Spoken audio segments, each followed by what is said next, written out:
Thank you very much, James. It doesn't say much for the other poets in Hastings if we're the best, but we'll see what comes out. Well, I enjoyed it. Yes, so we've driven up this morning from Hastings, where we live near the sea, and my first poem is about living by the seaside. In fact, it's about living a bit too close to the seaside. It's called Don't Buy a Cottage Too Close to a Cliff. I bought the damn place back in '73. The perfect retreat, the sellers told me, with the sea sparkling blue far beyond a neat hedge. I wasn't expecting a life on the edge, but I couldn't relax. I realised the surf was noisily stealing my acre of turf, reducing the value of what I stood on. By the mid-1980s, a quarter had gone.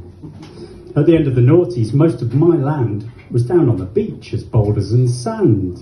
The heirloom my children had blithely relied on was being usurped by my neighbour, Poseidon. I felt that the ocean was stealing my life. My shed disappeared, and later my wife.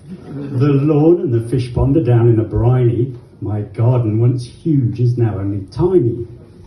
They say that mankind is ruining the sea, but it's clearly the other way around for me.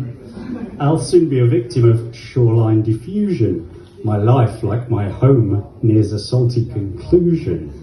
It's only a matter of when, not if, the place takes a dive off the incoming cliff. The council have told me it's time to vacate, but I'm much too old, I'm resigned to my fate.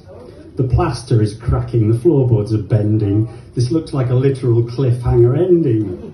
I feel like Canute on his throne on the beach. Davy Jones' locker has come within reach. You might one day consider a home by the sea, but take my advice, don't end up like me, battered by breakers until I'm a stiff. Don't buy a cottage too close to a cliff.